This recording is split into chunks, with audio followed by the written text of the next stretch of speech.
This video follows on from my last one on B12. It's about what I found out about bacteria in B12. Some bacteria makes B12. I'm trying to increase my B12 by identifying and eating that bacteria. Bacteria rarely makes B12, but I did find Lactobacillus reuteri and Lactobacillus corniformis that did make it. And L. reuteri makes 700 times more than corniformis. So where can I find it? Google says sauerkraut, which is fermented cabbage. Great! I can just buy it in a shop.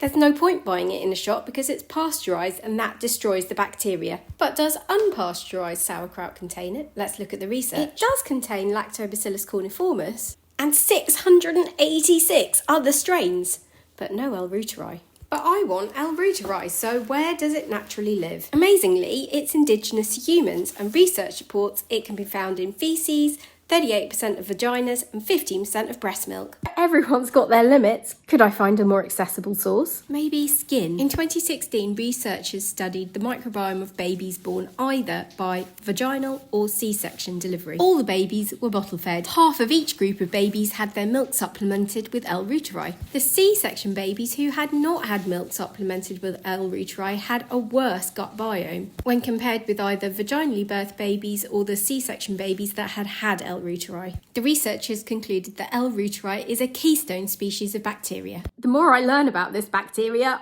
the more I want it. As the vaginally birthed babies must have received their L. reuteri via skin, it must be possible to transfer L. reuteri by skin. So, taking everything that I've learned and brainstorming, what can I do to get the L. reuteri? Well, I took a leap. L. reuteri lives on human skin, particularly that of healthy females, and Lactobacillus seems to live nicely in cabbage. So, handmade, hand-mixed by healthy females sauerkraut should give the best chance of L. reuteri getting in the sauerkraut and fermenting and growing. Nom nom nom nom. I eat it, and then the B12 starts being produced in my gut. This was the plan, and my levels did shoot up, but I also did a bunch of other stuff which you can see in the prior video, but I really felt this was a major contributor. But when those researchers mentioned that L. reuteri was a keystone species, they really got my attention. What kind of transformation could adding in L. reuteri to my gut actually yield? National Geographic have got an amazing video on the wolves of Yellowstone Park as a keystone species.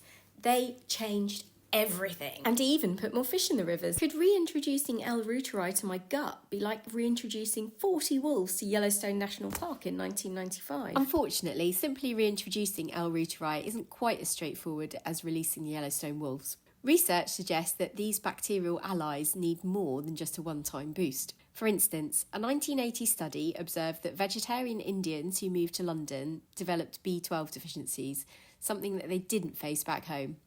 The study hinted at hygiene practices potentially playing a role.